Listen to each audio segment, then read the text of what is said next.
Good morning student. आज हम अपनी हिंदी ऑनलाइन क्लास में हमारा चैप्टर पढ़ेंगे संबंध बोधक। ये एक हमारा अवयव का ही पार्ट्स है। अवयव के पार्ट्स आपने पढ़े थे इसमें क्रिया विशेषण, संबंध बोधक, समुच्चय बोधक, विस्मयादि बोधक और निपात। ये हमारे अवयव के पार्ट्स होते हैं। अब अवयव हमारे क्या होते हैं? अविकारी शब्द होते हैं। अविकारी का मतलब क्या कि इसमें जिसमें हमारे विकार नहीं होता, विकार यानी परिवर्तन नहीं होता है। जैसे हमारा आपको बताया था मैंने, विकारी शब्द कौन कौन से होते हैं? 4 विकारी शब्द होते हैं। संज्ञा, सर्वनाम, क्रिया और विशेषण। ये 4 हमारे क्या होते हैं? विकारी शब्द होते हैं।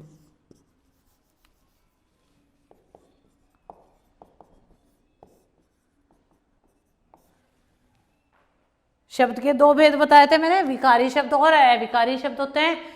विकारी शब्द कौन से होते हैं? संज्ञा, सर्वनाम, क्रिया और विशेषण। इनमें हमेशा क्या होता है? विकार होता रहता है, यानी परिवर्तन होता रहता है।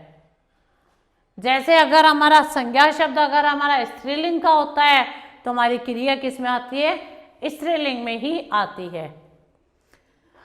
और अगर हमारा सर्वनाम शब्द है, हमारी क्रिया स्त्रीलिंग या पुल्लिंग की है, उससे हमें पता चल जाता है कि हमारा सर्वनाम क्या है? संज्ञा स्त्रीलिंग का है या पुल्लिंग का।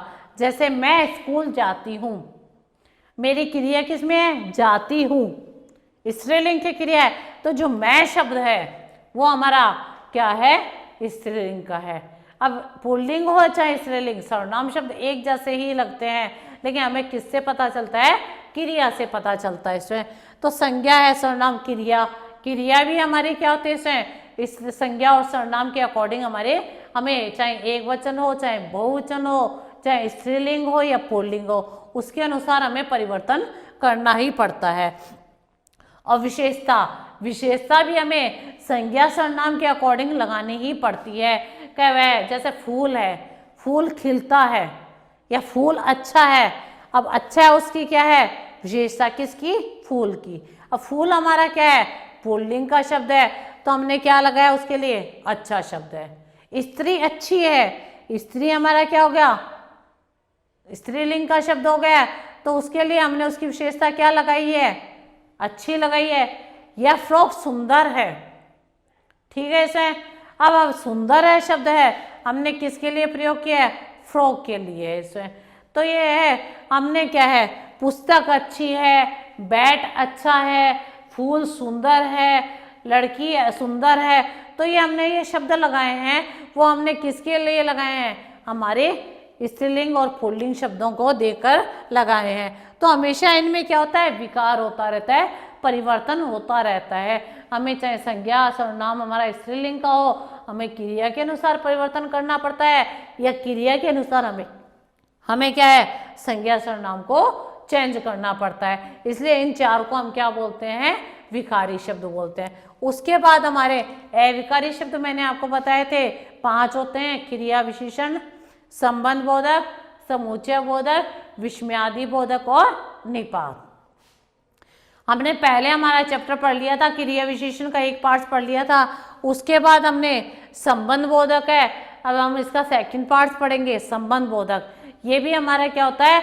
अविकारी शब्द होता है। इसमें भी चाहे हमारा स्त्रीलिंग का शब्द हो या पुल्लिंग का हो, एक वचन हो या बहुवचन हो, इनमें कोई विकार नहीं होता, एक जैसे रहते हैं। जैसे क्रिया की विशेषता एक जैसी रहती है, चाहे आपका एक वचन का शब्द आ जाए, बहुवचन आ जाए, स्त्रीलिंग आए या पुल्लिंग आए, उसके अकॉर्डिंग आपकी क्या है? सामान्य स्थिति रहती है, उसमें कोई परिवर्तन नहीं होता है। वैसे संबंध बोधक में भी हमारा सामान्य ही रहता है। अब जैसे संबंध बताने के लिए, संबंध हमारा क्या है? संज्ञा सर्वनाम के बीच में संबंध हो सकता है, या संज्ञा के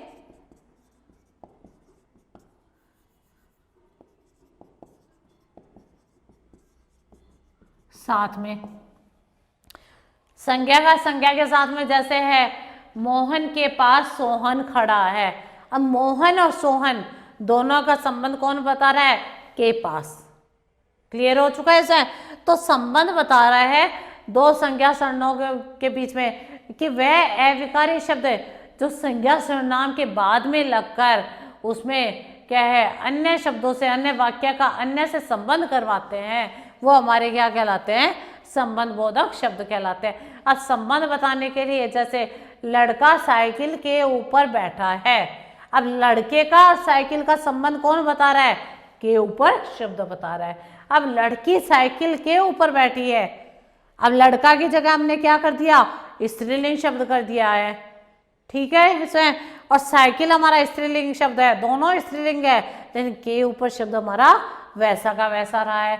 अब लड़का है हमारा पुल्लिंग का शब्द है, साइकिल हमारा स्त्रीलिंग का शब्द है, लेकिन दोनों के बीच में जो संबंध करवा रहा है, के ऊपर बैठा है, लड़का साइकिल के ऊपर बैठा है। मैंने आपको ये एग्जाम्पल बताया है।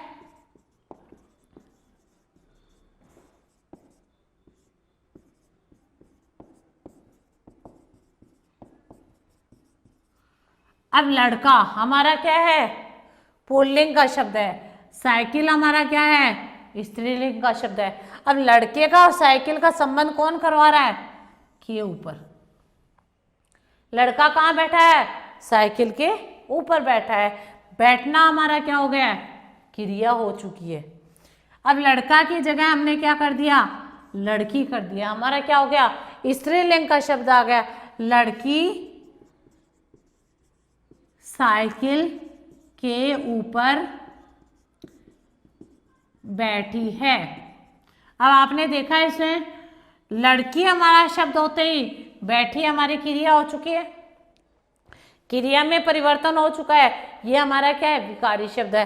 लेकिन जो के ऊपर शब्द है वो हमारा क्या है? वैसा का वैसा ही रहा है। के ऊपर शब्द हमारा स्त्रीलिंग शब्द होने के बाद में भी हमारा के ऊपर शब्द है, वो हमारा ऐसा का ऐसा रहा है। तो ये हमारा क्या है? इसमें कोई परिवर्तन नहीं हुआ है। अब हमने लड़के कर दिए, लड़की की जगह क्या कर दिया?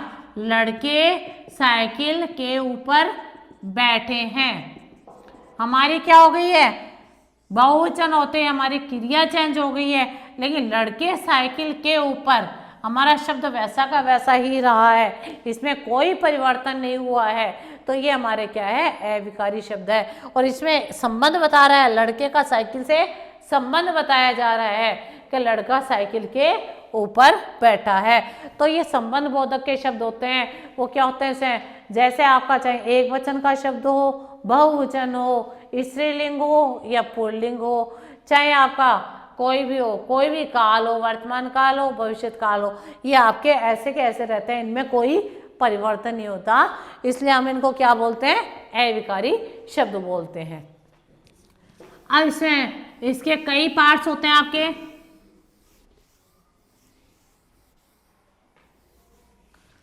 जैसे आपको इसमें बताया जाता है, इसमें समता के लिए, समता यानी समानता, के संग,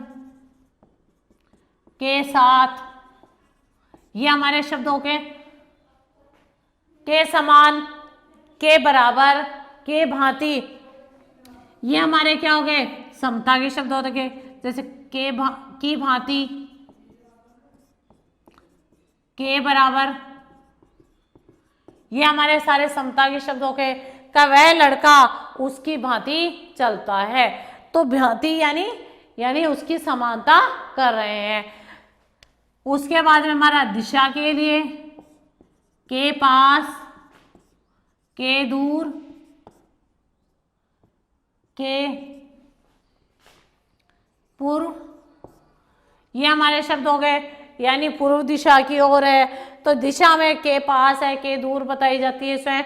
उसके बाद है हमारे तुलना करते हैं, के बराबर, यह लड़की उस लड़की के बराबर बोलती है, तो दोनों में संबंध करवाया जाता है, उस लड़की का इस लड़की से। लेकिन हमने तुलना की है, तो तुलना के लिए हो जाते हैं, समता के लिए होता है, या विरोध के लिए के विरुद्ध बोलना, के विरोध, यानी नेताजी के विरोध जनता हो गई है, तो अब नेताजी और जनता दोनों का संबंध कौन करवा रहा है? के विरुद्ध करवा रहे हैं। उन्होंने कानून के विरुद्ध जनता ने कानून के विरुद्ध कुछ बोला है, तो इसमें के विरुद्ध है, के है, विरोध में है, ये सारे शब्द हमारे किस में आते हैं, संबंध बोधक के शब्द कहलाते हैं। उसके बाद में हमारा है, जैसे इसमें आपको बता दिया है, के भांति, के दिशा, ये सारे शब्द हमारे आ जाते हैं। अब जैसे मेरा घर मंदिर के पास में है, अब मेरा घर मंदिर के पास है। अब घर और मंदिर इन दोनों का संबंध कौन करवा रहा है, के पास में है। क्लियर हो चुका है इसे। अब के पास में है, घर भी हमारा पुल्लिंग का शब्द है, मंदिर भी हमारा पुल्लिंग का शब्द है, तो इसमें के पास में है, ये हमारा शब्द मैंने बताया दोनों का संबंध करवा रहा है कि घर कहाँ है, मंदिर के पास में है। मेरी पेंसिल सरिता के, मेरी पेंसिल सरोज के पास है। अब मेरी पेंसिल स्त्रीलिंग का शब्द आ गया, सरोज भी स्त्रीलिंग का शब्द आ गया, लेकिन जो के पास शब्द है वो हमारा वैसा का वैसा रहा है, उसमें कोई परिवर्तन नहीं हुआ है, तो इसमें ये हमारा क्या कहलाता है, संबंध बोधक शब्द करवाता है। जैसे हमारा एक वचन हो या बहुवचन हो, या हमारा स्त्रीलिंग का शब्द हो या पुल्लिंग का शब्द हो, जिसमें हमारा कुछ भी नहीं परिवर्तन होता है, वो हमारा क्या कहलाता है, अवयव कहलाता है। लेकिन इन दोनों में हमारे संबंध बताया जाता है। संबंध बताने के लिए हमने तुलना के लिए की भांति के बराबर प्रयोग किया था, दिशा के लिए, विरोध के लिए हमने के विरोध, के विपरीत कर दिया था स्टूडेंट है। स्थान के लिए स्थान के पास, के दूर है, के नीचे है, के आगे है, के पीछे, ये कर दिए जाते हैं। उसके बाद में हमने जैसे है दिशा के लिए की ओर है, के आसपास है, यानी उसका घर मंदिर के आसपास है, तो हमने क्या बता दिया है, इसमें दिशा बता दी है। तुलना हमने कर दी है, की तरह, की ओर है, या हमने के साथ में, ये संघ के बारे में बता दिया जाता है, के संग है, के साथ में है, तो ये हमारे शब्द हैं वो हमारे समान ही रहते हैं, इनमें कोई परिवर्तन नहीं होता है। तो इसलिए हम इसको क्या बोलते हैं, अविकारी शब्द बोलते हैं। यह सबको क्लियर हो चुका है कि संबंध बोधक है। संबंध बोधक में हम क्या बताते हैं, इसे हम संबंध बताते हैं, संज्ञा का सर्वनाम से संबंध बताया जाता है, या संज्ञा का संज्ञा से बताया जाता है, या सर्वनाम का सर्वनाम से संबंध बताया जाता है। चाहे वो आपका स्त्रीलिंग का शब्द हो, पुल्लिंग हो, एक वचन हो या बहुवचन हो, इनमें कोई परिवर्तन नहीं होता, वो आपके समान ही रहते हैं। वैसे ही आपके क्रिया विशेषण में क्रिया की विशेषता मैंने बताई थी, लेकिन क्रिया की विशेषता चाहे आपकी स्त्रीलिंग के साथ में हो या पुल्लिंग के साथ में हो, एक वचन हो या बहुवचन हो, जो क्रिया की विशेषता है वो आपकी समान ही रहती है, उसमें कोई परिवर्तन नहीं होता है। वैसे हमारा संबंध बोधक में भी कोई परिवर्तन नहीं होता है। उसका बाद में आपका आता है समुच्चय बोधक। इसी का अवयव का हम एक पार्ट्स पढ़ेंगे, वो हमारा क्या होता है, समुच्चय बोधक है। समुच्चय बोधक में स्टूडेंट क्या होता है, जिसमें आपको जोड़ा बनाने के लिए जो दो शब्दों के बीच में जोड़ा होता है, दो संज्ञा शब्दों के बीच में भी हो सकता है, दो हमारा किसके बीच में हो सकता है, दो संज्ञा या सर्वनाम के बीच में भी हो सकता है, उसको हम किससे क्लियर करते हैं, और तथा या से करते हैं। तो हमारा समुच्चय बोधक का होता है और तथा या, इसलिए, क्योंकि, ये सारे शब्द हमारे जोड़ा बनाने के लिए, हम दो वाक्यों के बीच में जोड़ा बना सकते हैं, दो शब्दों के बीच में जोड़ा बना सकते हैं, या हमारा क्या है, दो संज्ञा के बीच में या दो सर्वनामों के बीच में भी जोड़ा हो सकता है। उसके लिए हम जो शब्द यूज करते हैं वो हमारे क्या आते हैं, समुच्चय बोधक के शब्द आ गए। तो ये आपको क्लियर हो चुका है, क्रिया विशेषण अवयव का पार्ट था, संबंध बोधक भी हमारा अवयव का पार्ट है, और समुच्चय बोधक भी हमारा अवयव का पार्ट है, और विस्मयादि बोधक है, निपात है, ये भी हमारे क्या होते हैं, अवयव के पार्ट ही होते हैं। तो अब हम क्या पढ़ेंगे, समुच्चय बोधक का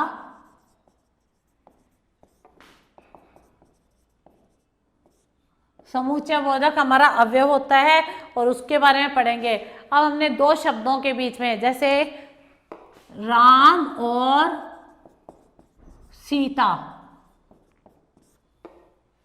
वन में गए। अब इसे राम और सीता वन में गए, राम हमारा क्या है, पुल्लिंग का शब्द है, सीता हमारा क्या है, स्त्रीलिंग का शब्द है। हमारे दो एक वचन से ज्यादा बहुवचन हो गए, हमारी क्रिया किस में आ गई है, बहुवचन में आ गई है। और हम दोनों को इसमें जोड़ा, यानी दोनों राम और सीता, हमने राम और सीता को जोड़ने के लिए हमने क्या शब्द प्रयोग किया है, और शब्द का प्रयोग किया है। अब हमारा स्त्रीलिंग है, पुल्लिंग है, फिर भी हमारा और शब्द लगा है। अब उसकी जगह आप राधा और सीता, राधा और सीता वन में गए। अब आपने देखा है पुल्लिंग के स्थान पे हमने क्या कर दिया है, स्त्रीलिंग के शब्द का प्रयोग कर दिया है। अब दोनों ही हमारे स्त्रीलिंग के शब्द है, लेकिन हमारा और शब्द क्या है, ऐसा का ऐसा ही रहा है, इसमें हमारा कोई परिवर्तन नहीं हुआ है। हमारा एक वचन से बहुवचन हो जाता है, जोड़ा बनाने के लिए हमने क्रिया हमारी बहुवचन में आ रही है इसमें, लेकिन हमारा क्या है, और शब्द वैसा का वैसा ही रहा है, इसमें कोई परिवर्तन नहीं हुआ है। हमने जोड़ा बनाने के लिए, यानी इन दोनों को राम और सीता, इन दोनों का जोड़ा बनाने के लिए शब्द हमने यहाँ पे क्या प्रयोग किया है, और शब्द किया है। राम या लक्ष्मण, राम या सीता जाएंगे, हमने यहाँ पे क्या कर दिया, राम या सीता जाएंगे। तो इसे राम और सीता हम दोनों के बारे में बता रहे हैं, या तो राम जाएगा या सीता जाएगी। हमने दोनों को पृथक करके बता दिया, अलग करके बताया इसे, लेकिन इन दोनों के बारे में, इन जोड़ों की बात कर रहे हैं, राम या सीता। हमने ऑप्शन दे दिया, या तो राम जाएगा या सीता जाएगी। तो इसे राम या सीता हमने दोनों को पृथक करके बताया, इसमें कई ऑप्शन बता दिए, या तो ये हो सकता है या ये हो सकता है। तथा, तथा शब्द भी हम प्रयोग करते हैं, तो ये हमारे और तथा या ये शब्द हम किसके लिए करते हैं, समुच्चय बोधक शब्दों के लिए प्रयोग करते हैं, दो वाक्यों को जोड़ने के लिए, दो वाक्यांशों को जोड़ने के लिए। अब दो वाक्यांशों को जोड़ने के लिए हम क्या करते हैं, इसे हम इसलिए तथा और ये शब्द भी लगा लेते हैं, क्योंकि ये सारे शब्द प्रयोग कर लेते हैं। तो हमने समुच्चय बोधक का ये पार्ट्स पढ़ा है, अब इसका सेकंड पार्ट्स भी पढ़ेंगे हम। इतना क्लियर हो चुका होगा। Thank you.